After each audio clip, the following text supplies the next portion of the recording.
시청자 여러분 안녕하십니까. 지금부터 전학견의 안보정도를 시작하겠습니다. 자, 이번 시간에는요 역시 중요한 사실 두 가지가 이제 제가 보기에는 우리가 느낄 수 있는 건데, 하나는 역시 김현지가 세긴 세구나, 인사에 있어서 실세인 게 분명하구나, 이거를 느낄 수 있는 결정적 단서가 나왔습니다. 바로 누구냐? 바로 김남국이가 말이죠. 그제 그 예산안 지금 최종적으로 이제 여야가 합의가 됐잖아요. 그 합의 하는 과정, 요때 이제 국회에 앉아 있다가 그 뉴스핌 여기 사진 기자한테 들켰어요. 거기를 보면은 인사청탁을 누가 했느냐? 지금 이제 문진석이가 했습니다. 문진석은 천황 출신이죠. 원내 수석 부대표인가요? 자, 이거를 갖다가 좀 이 김현지한테 그러니까 인사청탁을 하는데, 중앙대 후배를 갖다가 자동차 산업협회 회장직에 앉히려고 인사청탁을 하는데, 이 김남국이가 뭐라고 하느냐? 그거 현지 누나한테 얘기하겠다 라고 밝혔습니다. 자, 이거 하나가 단적인 증거예요. 이거 그러니까 현지 사인 없이는 안 된다. 인사가. 현지가 인사는 다 챙긴다. 이런 얘기들이 많았잖아요. 이 의혹들이 많았는데, 이게 이제 사실 가능성을 강하게 시사하는 아주 결정적 증거가 아니냐. 즉각적으로 지금 대통령실에서는요, 주의 좋다 그랬는데, 그게 주의가 무슨 의미가 있겠어요. 힘없는 지금 참모들이 주의 통지를 받으면 겁나겠죠. 김남국이가 콧방구도 안 끼지. 이거 아예 김남국이를 인사해서 빼버려라. 그 자리에서 빼버려야지. 이 김남국이가 지금 한두 번입니까? 이런 인간을 갖다가 챙겨갖고 청와대 참모진으로 놓았다는 건 인사 자체가 잘못된 것이고, 김남국이도 거기 갈 때 김현지가 봐준 게 아닌가라고 하는 의혹까지도 대두되고 있어요. 원래 이렇게 한 가지 의혹이 생기면 일파만파로 커지지 않습니까? 그러지 않기를 바라지만, 저도 정말 김현지가 세상에 알려진 인물이 아니라 정말 박지원이 얘기한 대로 똘똘하고 당차고 능력 있는 인간이를 저도 바라지만, 그동안의 행적으로 보면 그런 박지원이의 허풍에 넘어갈 국민이 과연 몇 명이나 되겠느냐, 반론을 제기하지 않을 수 없습니다. 자, 그리고 역시 이재명답게 아주 큰 소리를 쳤어요. 대한민국 국민이 노벨상을 받았으면 좋겠다. 아니, 노벨상이 누구 동네 개 이름인가요? 아무한테나 주는 겁니까? 아니, 계엄을 갖다가 내란 몰이로 해가지고 법률 그러니까 이제 지금 재판을 받고 있는데, 이렇게 계엄을 막으면 다 노벨상인가요? 그러면 쿠데타 막으면 다 노벨상 받아야 되네. 단순화시켜 본다면. 그러니까 좋은 의미로 해석할 필요도 있어요. 없지 않아. 왜? 대한민국에서 노벨상 받은 사람이 누구예요? 김대중 DJ 아니에요. 이것도 사실 논란이 많지 않습니까? 이게 남북평화, 그 당시 6.15 정상회담에 따라서 받은 건데, 6.15 정상회담이 정말 남북 간의 이 평화, 공존, 그렇죠? 그리고 공동 번영, 이런 걸 위해서 받았느냐? 개인의 이름을 위해서 받은 거잖아요. 어떻게 받았느냐? 돈 5억 불 주고 산 거 아니에요. 이래가지고 상을 받았는데, 그 상 받은 돈 가지고 또 아들들끼리 싸움나고 아주 XX판이 돼버렸지 않습니까? 왜? 그 돈은 거저 들어온 돈이니까. 국민을 담보로 해서 노벨 평화상을 받은 거나 마찬가지예요. 5억 불 훔쳐다가. 그래서 노벨 하는데요, 그렇게 하면 노벨상 줄려다고 안 줄지도 몰라요. 왜? 괘씸죄 걸려서. 이게 제일 큰 게 괘씸죄잖아요. 괘씸죄. 아니, 노벨상에 누구 무슨 애 이름이냐고. 입만 열면 노벨상. 아니, 대선 때부터도 트럼프 대통령을 노벨상 추천한다 난리를 쳤잖아요. 그리고 지난번 1차 정상회담 때도 피스메이커, 나는 페이스메이커. 야, 이거 물론 뜻은 강하게 가져야지. 뜻은 우리가 노벨상 우리 국민이 받으면 얼마나 좋을까? 좋은 의미로 얘기하면 모든 사람이 박수를 치고, 야, 역시 이재명이야, 훌륭해, 이렇게 하겠지만은, 지금 계엄 일준에다가 노벨상을 갖다 붙이면 노벨상 위원회에서 뭐라고 보겠냐고, 이거를. 저도 노벨상이 어떤 상인지 조금 알거든요. 상식적으로 볼 때 이거는 통용이 될 수 없는 얘기를 갖다 붙인 거예요. 그리고 오늘 아침 9시부터 아주 일찌감치 오늘 1주년 특별 성명을 발표했습니다. 성명, 담화라고 안 한다는 거 아니에요. 윤 대통령이 담화를 했기 때문에. 자, 그래서 이 내용을 보고 여러분께 말씀을 드리고, 그 다음에 지금 이재명이가 말이죠, 지난번에 이집트 갈 때도 언론 기고문에서 핵 없는 한반도 비핵화 이렇게 했거든요. 핵 없는 한반도 비핵화나 워딩은 다르지만 의미는 같아요. 이건 아주 잘못된 겁니다. 간신히 한반도 비핵화를 갖다가 북한 비핵화로 바꿔놨어요. 윤석열 정부에서. 이거를 다시 뜯어고치고 있습니다. 한반도 비핵화? 아니, 한국에는 이미 핵이 없어. 이거 이미 노태우 대통령 때 빼갔어요. 당시 부시가. 근데 남북 간의 비핵화 공동선언 때문에 이거 없는데 왜 자꾸 한반도에 핵이 없는 걸 만드는 걸 정책 목표로 하냐고. 없는 핵을 왜? 지금 있는 핵은 어디냐? 한반도에서 유일한 핵은 어디가 있느냐? 평양에 있어요. 평양에. 북한에. 그래서 북한 비핵화가 맞는 거예요. 이거를 어렵게 뜯어 고쳐놨는데 예? 다시 한반도 비핵화를 끄집어내고 있어요. 이유가 어디가 됐든 간에 이거는 불순한 생각이야. 주한미군을 점령군을 했다가 혼나니까 그런 의미가 아니야. 해명해봐야 이미 버스는 떠났다. 최시에 그런 의미 아니야? 라고 해봐야 이미 버스는 떠났다. 그래서 이렇게 지금 트럼프가 밀어붙이는 거 아니에요. 이거 아무도 한반도 비핵화 쓴 거를요. 아무도 문제 제기를 안 해. 아무도. 이게 대한민국 언론의 지형이고 안보 전문가들의 여건이에요. 네. 그래서 요 얘기를 여러분께 말씀을 드리고 지금 이제 미국 쪽 얘기를 두 가지만 하겠는데 하나는요. 트럼프 대통령 그다음에 러트닉 상무장관이 제일 중요하잖아요. 이 공동 실토와 관련해서. 그래서 일본과 한국으로부터 받은 돈 한 6천억 불, 6,500억 불 요거를 미국의 원자력 건설에 우선적으로 사용하겠다라고 밝혔어요. 뭐 쓰는 거는 뭐 양국이 이제 협의해서 쓰기로 돼 있는데 이거 협의를 거친 건지 아닌지 알 수가 없네요.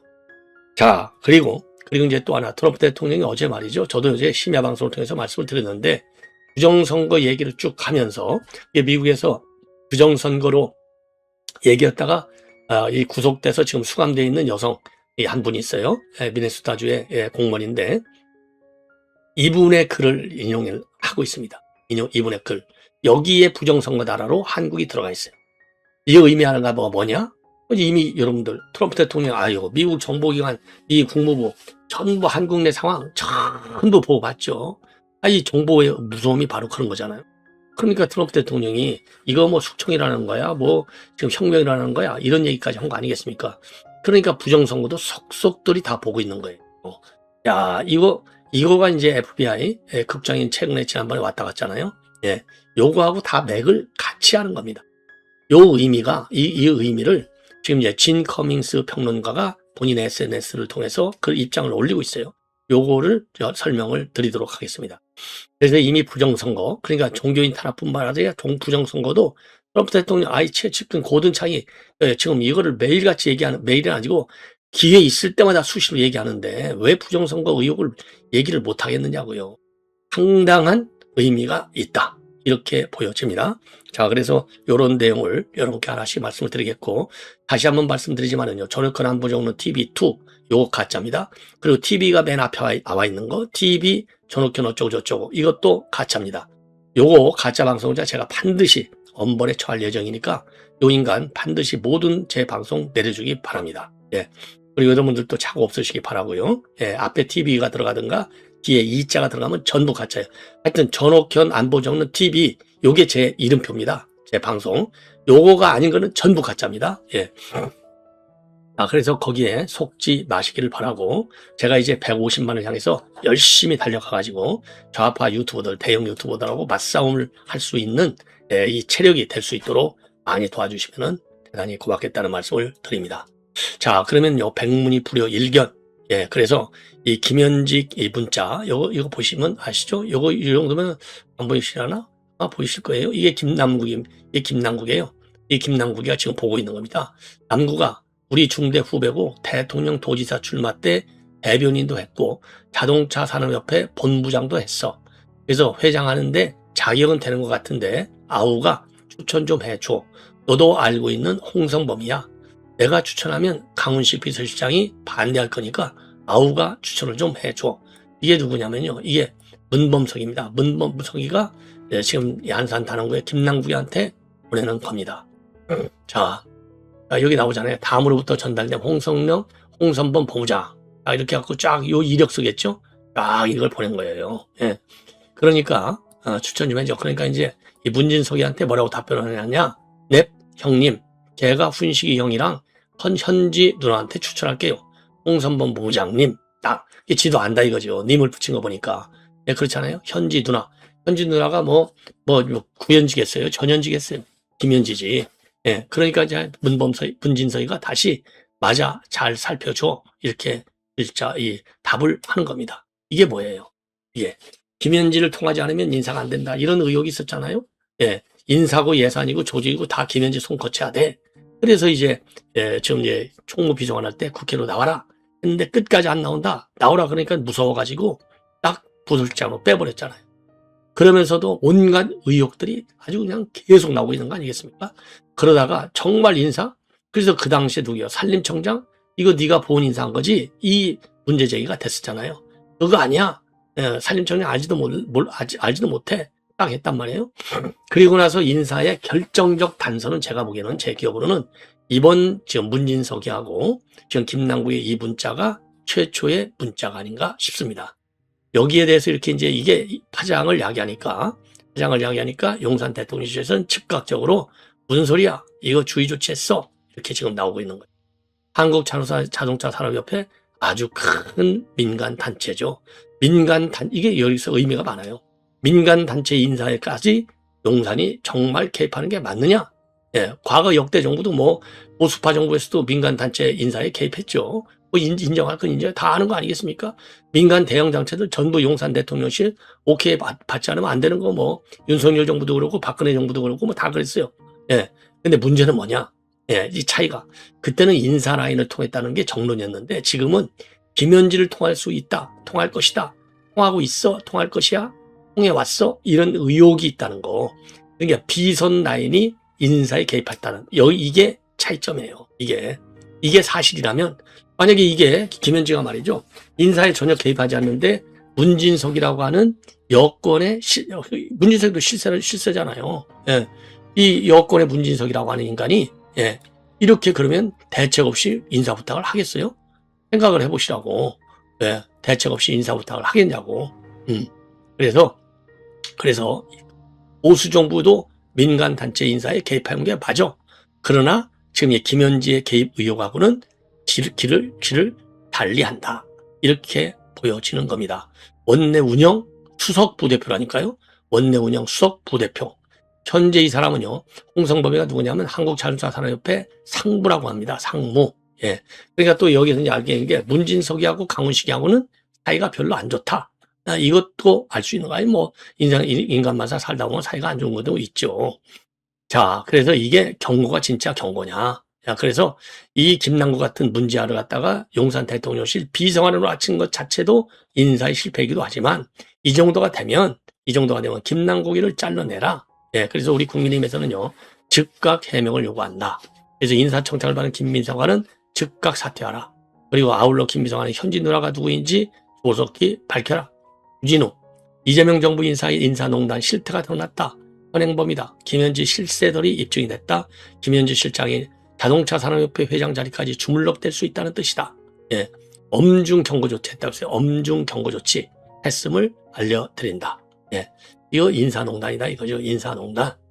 자, 그래서 지금 이제 우리 국민의힘 지금 수석 대변인 최은석 추진우 의원이 입장문을 내놨습니다. 그리고 이준석이도요, 국회 예산안 처리하는 와중에 인사청탁이라니. 그러니까 이 김남국 이 인간은요, 지금 본회의 하는데 이 코인 거래나 하고 앉아 있고, 지금 예산안 처리하는데 인사청탁이나 주고받고 앉아 있고, 이게 하는 짓거리입니다. 이런 함량 미달의 인간을 갖다가 용산 대통령실에 비서실에 앉혀놓고 비서관 앉혀놓고 국민의 혈세를 빼먹게 한다? 이거 이해할 수 있겠습니까? 도저히 이해 못하는 거죠. 예. 자, 그래서 이게 엄중 경고선으로 끝날 일이 아니다. 반드시 잘라내야 된다. 이런 말씀을 다시 한번 드리지 않을 수 없습니다. 예. 자, 이번에는 지금 이제 미국 얘기를 먼저 하겠는데 우선요, 상무 장관의 입장문이 되겠습니다. 자, 백악관에서 내각회의가 열렸어요. 여기에서 한 얘기가 지금 외신에 보도되고 있습니다. 우리는 전력 생산을 위한 미국 내 원자력 병기고를 구축해야 되고 이 작업을 일본과 한국의 수천억 달러 자금으로 진행할 것이다. 우리는 원자력으로 시작한다. 양국이 제공하는 투자금 일부가 미국의 원전 건설 프로젝트에 우선 사용될 것이다. 이렇게 천명한 거나 마찬가지고요. 이미 지금 일본과의 지금 MOU에서는요, 대형 원전하고 소형 모듈로 이 건설 프로젝트를 명시한 바 있습니다. 예. 그리고 지난번에 이제 우리도 이 타결이 됐는데 그때 우리는 뭐라고 돼 있느냐?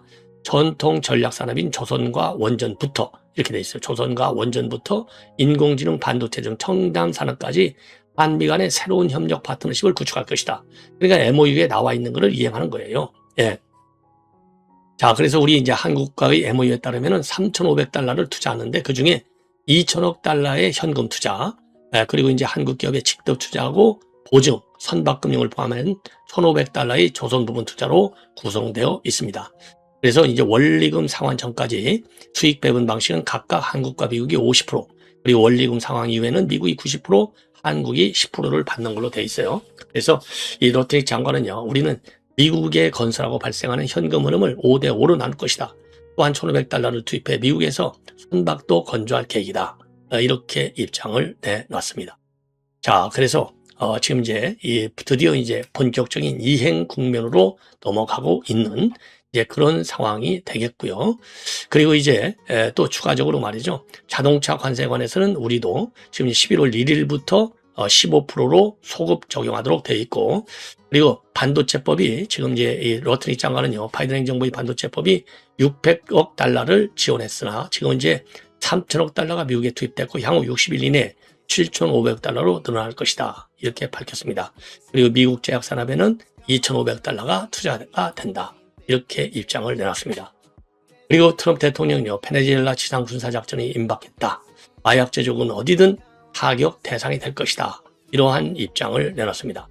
그래서 트럼프 대통령의 이 베네수엘라 이 공격 움직임이 굉장히 발빠르게 진행되고 있다. 이런 말씀을 드립니다. 예. 자, 그리고요. 예, 그리고 이제 미 국토장관인 트럼프에게 미 입국 금지 대상이 본래 19개국으로 되어 있었는데 32개국으로 늘어난다. 예, 늘린다. 이런 입장도 내놨습니다. 그래서 지금 이제 이 베네수엘라하고 그 입국 금지 대상국가를 늘린 거, 이 부분은요, 제가 별도로 강론을 통해서 여러분께 자세하게 말씀을 드리도록 하겠습니다. 자, 이번에는요, 이재명이가 지금 이제, 계엄 1년을 맞아서 특별 성명을 발표했는데, 여기에서 말이죠, 노벨 평화상을 받을 자격이 충분하다, 대한민국 국민이.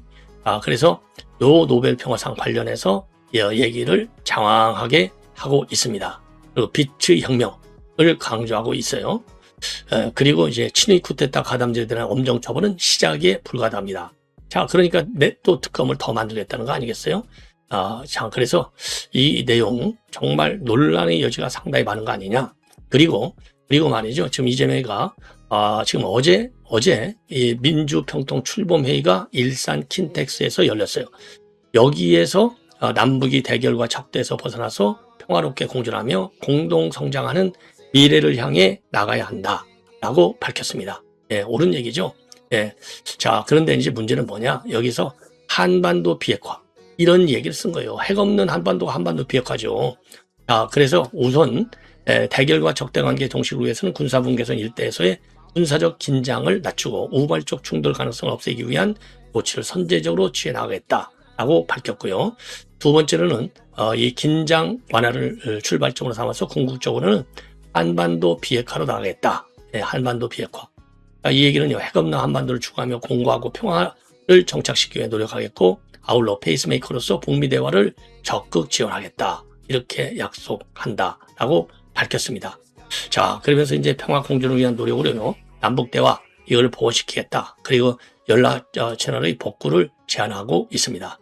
그러면서 북측은 이제 적대적 두 국가 관계를 내세우고 있는데 단담 안타깝다. 남북 대화의 보호는 필수다. 세 번째로는 남북의 공동 성장을 위한 협력도 추진하겠다. 그래서 코리아 리스크를 코리아 프리미엄으로 전환할 수 있도록 노력한다라고 밝히고 있습니다. 자, 그리고 이제 흡수 통일하지 않겠다라고 하는 입장도 내놓고 있어요. 그리고 과거 우리 보수 정부의 대북 정책도 비판하고 있습니다. 근데 문제는 뭐냐? 지금 어제에는 비핵화를 직접 거론하지는 않았지만은 지금 이집트 방문을 할 적에, 도 지금 핵 없는 한반도 비핵화. 그래서 이제 어제도 핵 없는 한반도까지만 얘기했지, 비핵화라는 표현은 쓰지 않았습니다. 자, 그러나 핵 없는 한반도와 곧 핵 없는 한반도를 추구하며 공고한 평화를 정착시키기 위해 노력을 해 나간다 이렇게 되어 있거든요. 핵 없는 한반도가 한반도 비핵화를 얘기하는 것이잖아요. 이거는 문제가 심각하다. 아니, 대통령이라는 사람이 자기 입으로 한반도 비핵화를 얘기한다? 굉장히 위험한 거죠. 그래서 이런 데에 대해서는 건실한 비판을 해야 되겠다. 이렇게 말씀을 드립니다. 시청자 여러분, 이렇게 해서 본 방송을 마치겠고요. 이어지는 방송 진 커밍스 이 평론가의 글은요, 조금 제가 논평할 게 있기 때문에 이어지는 방송에서 여러분께 소개시켜 드리도록 하겠습니다. 대단히 고맙습니다.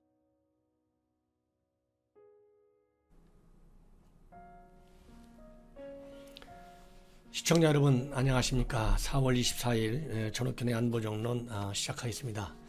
지금 본 방송에서는요, 김정은이 건강과 관련된 얘기를 종합적으로 말씀을 드리겠습니다. 김정은이가 지금 현재 어떤 상태에 있을까요? 우리 국민은 물론이고 전 국제사회가 큰 관심을 갖고 있습니다. 그렇지만은 지금 구체적으로 현재 어떤 상황에 있다, 관련 당국자 제일 세게 얘기하는 나라는요, 대한민국입니다. 어제는 NSC 상임위원회가 열려가지고 김정은이 특이 동향이 없다는 기존 생각에 변함이 없다, 다시 이것을 확인한다, 이렇게 해가지고 김정은이가 원산 지역에서 체류하고 있다, 이러한 입장을 청와대가 공식적으로 밝혔어요. 그리고 오늘은 통일부 대변인이 또 공식적으로 발표했습니다. 현재 김정은이 특이 동향이 없다, 이러한 일관된 입장을 또 밝혔습니다. 그러면서 통일부에서는요, 한술 더 떠가지고 금년도 대북 사업계획을 오늘 국회에 전격적으로 보고했습니다. 이 보고 내용에 따르면 북한 개별 관광과 금강산 관광, 그리고 이 개성공단 재개, 남북 철도 도로 연결 사업, 이런 것들이 여건이 조성이 되면 올해 안에 강력히 추진하겠다, 이렇게 얘기했습니다. 물론 여기서 여건이 조성된다 이런 말이 있지만 이거는 그냥 국제사회를 의식한 레토릭에 불과하다. 여건을 의도적으로, 이제 말하자면 국제사회의 기본적 여건이 뭡니까? 핵미사일의 실질적 폐기가 이루어져야만이 제재를 해제할 수 있다, 남북 경협을 할 수 있다, 이런 얘기잖아요. 이런 거와 관계없이 제재 해제 없이 남북 경협 사업의 특성을 살려서 그대로 밀어붙여보겠다, 이렇게 저는 해석이 됩니다. 그리고 또 한 가지, 법제화와 관련해서는 남북교류협력법, 그 다음에 통일경제특구법, 이런 법을 만들어서 강력히 이 정치 세력 어느 정당이 집권을 하든지 관계없이 이렇게 법적 근거를 토대로 해서 현 문재인 정부가 만들어 놓는 남북관계 개선을 위한 여러 가지 일종의 그 대북 사업들, 그야말로 우리 국민들의 공감대를 제대로 받지 못하는 이념적 성향의 대북 정책 사업들을 굳건하게 추진하겠다, 이런 의지를 내보이는 것입니다. 특히 지난 3월부터 김정은이는 계속해서 도발을 하고 있는데요. 이런 도발과 무관하게 대북 경협사업 일단 발동을 걸면 끝까지 밀어붙이겠고, 이런 끝까지 밀어붙이는 것을 정당화하기 위해서 법적 정당성과 강제성을 부여하기 위해서 남북교류협력법과 통일경제특구법을 제정했다는 것이 아닌가 하는 의혹을 떨쳐버릴 수 없습니다. 그리고 오늘 국회에 보고한 내용에 따르면 제3차 남북관계 발전 기본계획에 따라서 2020년도 시행계획에서 유네스코 세계유산 남북 공동 등재, 그 다음에 지뢰 제거 협력, 판문점 개성 평화협력지대 등 DMZ 국제평화지대화 구상을 구체화해 나가겠다, 이런 입장을 밝혔습니다. 그리고 이외에도 북핵 문제 해결 및 항구적 평화정착, 지속 가능한 남북관계의 발전, 한반도 신경제공동체 구현 등 기존 3대 정책 목표를 그대로 재확인하면서 한반도 평화 프로세스 진전을 위한 일관된 노력을 경주하겠다, 이렇게 밝히고 있습니다. 자, 이 얘기는요, 3대 정책 목표 다 좋습니다. 누가 이런 목표를 싫어하겠습니까? 문제는 이러한 목표를 어떤 환경하에서 어떤 전략으로 어떤 정책으로 실현하느냐, 이것이 가장 큰 과제입니다. 즉 북한은 현재 핵 미사일을 비밀리에 계속해서 강화 고도화시키고 있지 않습니까? 발전시키고 있고, 그리고 유엔 제재 결의안에 이러한 탄도미사일 발사 일체 못하게 돼 있는데 지금 유엔 제재를 완전히 유엔 결의안을 무시하면서까지 비밀 핵 작업은 계속하고 있어요. 그렇기 때문에 이러한 핵 미사일 고도화 전략 프로그램을 완전히 중단시켜서 실질적인 폐기를 위한 로드맵을 만들어내기 전까지는 이러한 한반도 3대 정책 목표를 무리하게 추진해서는 안 된다고 하는 것이 우리 국민 대다수의 의견이고 특히 국제사회의 의견이다. 이런 것을 제가 지적하지 않을 수 없습니다. 그렇기 때문에 국제사회의 대북 제재 그리고 북한 수요 또 이 호응도 이런 것을 종합적으로 고려해서 우리 국민적 지지 분위기, 국제적 지지 분위기, 특히 한미 공조와 한미일 삼각체제 이러한 틀 안에서 이러한 정책 목표도 추진하고 전략 방향과 구체적인 전술도 그러한 큰 흐름에 맞게 탄력성 있게 해나가야 되겠다. 이런 말씀을 드리지 않을 수 없어요. 그래서 이 김정은이가 지금 살아있는지 죽어있는지 잘 모르는 상황에서 이렇게 대북 사업을 계속적으로 국회까지 보고하고 있는 이유는 그만큼 서둘러서 남북관계를 핵미사일 협상의 진전 여부와 무관하게 끌고 밀어붙이겠다. 이런 강력한 의지를 다시 한번 표출해 주는 것이다. 그럼으로써 김정은이 건강 이상설을 이러한 새로운 대북 관계 정책에 대한 토론 이런 것으로 말하자면 덮어부려는 그래서 김정은이가 그 싫어하는 신변 이상설을 덮으려는 그런 정치적 계산이 더 앞서 있다. 저는 그런 평가를 하고 싶습니다. 자, 그런데 이제 김정은 건강과 관련해서요. 가장 중요한 키를 가지고 있는 트럼프 대통령이 오늘 하나 조금 더 구체적으로 얘기했습니다. 이미 트럼프 대통령은 CNN을 믿지 않잖아요. CNN은 가짜 뉴스 메이커라고 생각하고 있고 폭스 뉴스 정도를 믿고 있어요. 여러분들 뭐 다 아시겠지만. 그래서 CNN이 뭘 보도하는지 간에 싫어하는데 이러한 싫어한다는 기본 생각을 바탕으로 해서 하나 더 뜬 것이 바로 김정은 건강 이상과 관련해서 이것은 올드 스토리다. 옛날 얘기다. 옛날 거를 가지고 지금 보도한다. 그래서 incorrect, 부정확하다고 본다. 예, 그 보도는 부정확한 방송사에 의해서 이루어진 것이라고 본다. 허위 보도다. 부정확한 보도다. 이렇게 강조하고 나섰습니다. 오늘 아침에 말하자면 코로나 바이러스 TF 브리핑에서 백악관에서 이러한 질문을 받고 김정은이 건강과 관련된 질문을 받고 이렇게 답했어요. 그러면서 그가 의료적 문제를 겪고 있지 않기를 바란다. I hope. 또 그랬습니다. 이런 걸로 본다면 트럼프 대통령 일단 김정은이가 이상이 없다. 이런 데 힘을 싣고 있다. 이런 측면에서는 청와대와 맥락을 같이 하는 거 아니냐. 이런 생각이 듭니다. 이런 김정은 이상과 관련해서는 우리 한국 정보기관에서는 이 휴민트, 즉 사람을 통해서 입수하는 정보가 좀 우수하고 그 미국은 이 기계적인 과학기술, 첩보위성, 정찰위성 이런 걸 통해서 수집하는 정보가 우리보다 월등히 뛰어나다. 그래서 이 휴민트 정보와 이 기술 정보 두 개를 합쳐서 종합적으로 분석을 해야 되는데 지금 과연 미국이 우리 정부에 대해서 그대로 미국이 가지고 있는 정보를 주는지 안 주는지 알 수가 없지만은 김정은이 건강 이상설이 나온 초기 단계에 미국 측에서 건강 이상이 없다. 청와대 같이 딱 잘라서 얘기는 안 하고요. 사태를 예의주시하고 있다. 이런 걸로 볼 때는 미국이 가지고 있는 정보를 그대로 전달해 주지는 않고 있을 가능성이 더 크다. 저는 이렇게 생각합니다. 이처럼 김정은 건강 얘기가 지난 12일부터 지금 이제 오늘이 24일이니까 12일이나 지났습니다. 그럼에도 불구하고 김정은이가 북한 언론 매체를 통해서 나 살아있다. 이렇게 지금 보여주지 않고 있어요. 그런데 이렇게 보여주지 오랫동안 않는 것은 이번이 처음이 아니고 2014년도에도 한 40일 정도 확인해 주지 않았지만은 최근에도 2019년 9월에서 10월 사이는 28일간 그 다음에 2020년도에 와서 1, 2월 달에는 21일간 북한 언론 매체에 한 번도 김정은이 동정을 보여준 적이 없습니다. 그렇기 때문에 정부에서는 이것을 근거로 해서 이번이 김정은이 관련 얘기를 일체 보도 않는 것이 처음이 아니다. 이렇게 얘기하고 있는데요. 이렇게 두 번에 걸쳐서 지난 가을과 금년 연초 이때의 차이점은 노동신문에 김정은이 동정란이 없어졌다.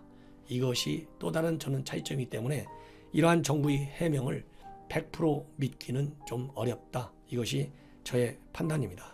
어쨌든 이렇게 김정은 장기 건강 이상설이 장기화됨에 따라서 지금 거론되는 얘기가, 그러면 만약에 김정은이가 죽었다, 아니면 죽지 않았더라도 정상적인 집무는 불가능하다, 사태가 오래 갈 것 같다, 이런 경우에 대비해서 이 급변 사태는 어느 정도나 잘 돼 있는지, 또 후계자 최악의 경우 과연 누가 될 것인지, 이런 얘기가 이제 지금 이제 토론거리가 되고 있는데요. 그 중에 제일 대표적으로 떠오르는 사람이 이 특정 후계자로서는 김평일과 김여정이고, 또 막간에 집단 지도 체제가 등장할 가능성도 있다, 이런 얘기도 나오고 있는데요. 집단 지도 체제 얘기는 소수설에 불과합니다. 저는 불가능하다, 저는 그렇게 판단하고, 김일성이 죽었을 때도 마찬가지입니다. 전문가들 사이에서 이 집단 지도 체제 얘기가 나왔지만은 바로 김정은이를 후계자로 지정해서 등극시켰다, 이렇게 됐지 않습니까?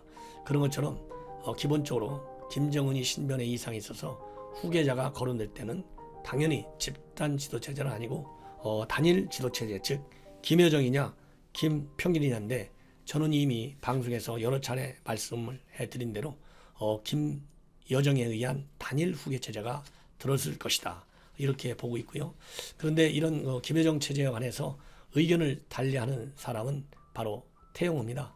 이 태영호 당선자, 탈북자, 영국 공사하다 와서 이번에 강남갑에서 당선이 됐죠.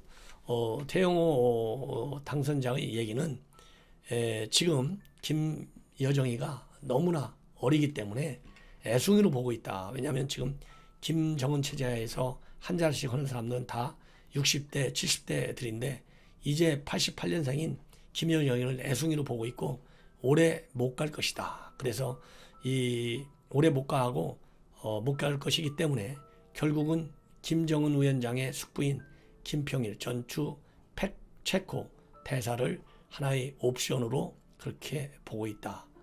이렇게 얘기를 하고 있습니다. 그러면서 설령 김정은의 유고로 인해서 김여정이가 정권을 잡는다 하더라도 바로 북한 내부 혼란으로는 이어지지 않을 것이지만, 그렇다고 해서 김여정 체제가 오래 가지는 못할 것 같다, 그렇게 전망을 하고 있어요. 그럼 여러분들 아시다시피 김여정이는 이미 2014년도부터 본격적으로 이제 정치 무대에 전면에 나서 활동을 하고 있고, 이 대남 관계, 대미 관계에서도 중요한 역할을 수행했습니다. 우리 문재인 정부의 평창 올림픽 때 이미 김정은이의 특사로서 공식 자격을 부여받고 내려와서 임무를 수행해 왔고요. 그리고 대남 대미 관계에서는 요즘에는 본인 이름으로 실명 담화까지 발표할 정도로, 그리고 정치국 후보위원 자리를 다시 꿰찼습니다. 이런 걸로 볼 때 김여정이는 이미 후계자 과정에 진입을 해서 후계 학습을 공식적으로 하고 있다. 그렇기 때문에 선전선동부 제1부부장을 거쳐서 조직지도부 제1부부장 또는 부장까지도 지금 겸임하고 있는 것이 아니냐, 이런 지금 추측까지도 나오고 있는 상황입니다. 그렇기 때문에 현재도 명실상부한 2인자의 역할을 하기 때문에 이것이 당연히 김여정이가 들었을 것이다, 이런 생각이 저의 생각입니다.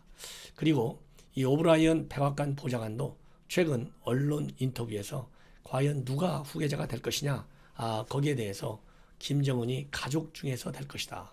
그러면은 오브라이언 백악관 NSC 보좌관이 얘기할 때 가족 범위에 김평일이 들어가느냐 안 들어가느냐, 이런 문제가 있을 텐데, 제가 보기에는 오브라이언 백악관 보좌관이 얘기할 때의 가족 개념에는 김평일이는 들어가지 않고 오로지 김여정만 들어갈 가능성이 저는 크다, 이렇게 봅니다. 왜냐하면 미국 내에서는 김여정인과 관련해 가지고 이런저런 계기에 김여정을 지근거리에서 봤을 거 아니겠습니까? 항상 미국 정상에 남을 때 김정은 측근에서 수행하고 다녔으니까요. 김여정이가 나이는 어리지만 생각보다 똘똘하다, 영리하다, 이런 평가를 받고 있다고 합니다. 그러니까 김정은이보다는 훨씬 우수한 그런 자질을 가진 것 같아요. 그리고 나이는 88년생이니까 이제 불과 32밖에 되지 않고 최근 결혼했는데 이 아기를 하나 가진 것으로는 알려지고 있습니다. 그리고 구체적으로 남편이 어떤 사람인지 대해서 그 신상은 철저히 베일에 가려져 있다. 하지만 중요한 것은 김정은이의 최대 신뢰를 받고 있고 후계 과정 선상의 국가기관, 당기관에서 일을 하고 있다. 이것이 가장 중요한 평가의 기준이 될 수 있다. 이런 얘기를 하고 싶어요. 그 다음에 그러면 이제 태영호 당선자가 얘기한 김평일. 김평일이도 외모도 자기 김일성 할아버지하고 똑같이 생겼습니다. 그리고 굉장히 똘똘한 걸로 알려지고 있어요. 그래서 50 지금 이제 4년생인데 김일성 군사종합대학을 졸업한 이후에 바로 유고 대사관에 가서 무관으로 근무하다가 87년도에 인민무력부 작전부 부국장으로까지 평양에서 근무했습니다. 그 이후로는 김정은이가 이제 김정일이가 후계자로 공식적으로 딱 학습 자리를 굳혔기 때문에 해외로 돌았는데 1988년대 맨 처음에는 헝가리, 98년도에는 폴란드, 2015년도에는 체코 대사로 나가 있다가 작년 겨울에 평양으로 영구 귀국을 했습니다. 자, 이런 걸로 보면 김평일이는 사실상 해외 생활만 많이 해왔기 때문에 북한 내정에 대해서는 잘 모른다 이렇게밖에 판단할 수 없고요. 저는 지난 연말에 김평일이가 평양에 귀환했을 때 일종의 김정은이의 세대교체 차원에서 불러 들어온 것이고 이제는 일선에서 후퇴할 것이다 이렇게 평가한 바 있는데 당시의 일부 전문가들은 김평일이가 들어와가지고 쿠데타를 일으킬 가능성도 있다 이런 얘기까지 나왔어요. 그런데 지금 최근 다시 이 태영호 당선자에 의해서 말하자면 김평일이가 후계까지도 갈 수 있다 이런 얘기가 나오고 있습니다. 자, 어쨌든지 간에 누가 됐든지 간에 이 미국에 있는 게리 세이모어 전 백악관 백악관 조정관인데요. 이분 얘기도 김여정이가 될 가능성이 상당히 크다. 그리고 김여정이가 되더라도 된다 하면 그렇게 오래 갈 가능성은 좀 희박하다 이렇게 얘기하고 있고요. 그리고 이제 건강 이상설 이런 거와 관련해서 미국, 중국, 한국, 일본, 러시아 이런 나라들에서 누가 북한에서 새로운 지도자가 될지 지켜봐야 된다. 그리고 누가 이 후계자가 되든지 간에 권력 분점 현상이 나타날 수 있다. 그런 구도. 그래 권력 분점이 될 경우에는 정책 변화도 예상된다. 그리고 1인 독주 체제가 계속되지 않으면 그만큼 과감한 행동을 하기는 어렵겠지만 그렇다고 해서 그 정권이 금방 내 붕괴될 가능성은 매우 낮다. 이런 시각을 갖고 있고요. 이 게리 세이모어 전 조정관은 이미 90년대부터 미국, 북한의 급변사 때 대비 계획을 만들어 놓고 있다. 그래서 이 북한 내 군사작전에서 인도 지원에 이르기까지 광범위한 비상계획을 가지고 있다. 이러면서 이 북한 붕괴에 관해서 한국과 그리고 중국 이런 나라들이 협의를 잘 진행해야 된다. 이렇게 얘기를 하고 있습니다. 시청자 여러분, 이런 걸로 볼 때 어쨌든 간에 지금 현재 김정은이가 생명에는 지장이 없다는 데 대해서는 저나 지금 트럼프나 그리고 현 정부나 똑같은데 현 정부는 아예 시종일관 아무것도 없었다는 것이고 미국과 저는 뭔가 있을 수 있다. 그러나 정상적인 국정은 어차피 강력한 3대 세습체제, 강력한 독재 국가이기 때문에 어느 누구도 건들 수 없다. 그리고 제2인자 학습을 이미 김여정이가 하고 있기 때문에 김정은이가 최악의 경우 유고한다 하더라도 북한 체제는 쉽게 흔들리지 않는다. 이것이 저의 결론입니다. 시청자 여러분, 이것으로 제 방송을 마치겠습니다. 시청자 여러분들께서 제 방송 아직 구독을 누르지 않으신 분들께서는 새롭게 구독을 눌러주시고요. 이미 구독 버튼을 누르고 계신데 또 누르시면 또 탈퇴가 돼요. 그러니까 구독 버튼 한번 누르고 보시는 분들은 그대로 눌러주시고 또 알람도 설정해 주시고 또 엄지척 이 사인이 있지 않습니까? 거기에 딱 엄지척 이걸 딱 눌러주시면 좋아요가 됩니다. 그래서 제 방송이 말하자면 우리 국민들에게 합리적이고 설득력이고 논리적인 그리고 근거 즉 팩트를 가지고 방송하고 있다고 하는 그러한 저 방송의 특성을 우리 국민들께서 공유하실 수 있도록 많은 협조를 당부드리겠습니다. 대단히 감사합니다.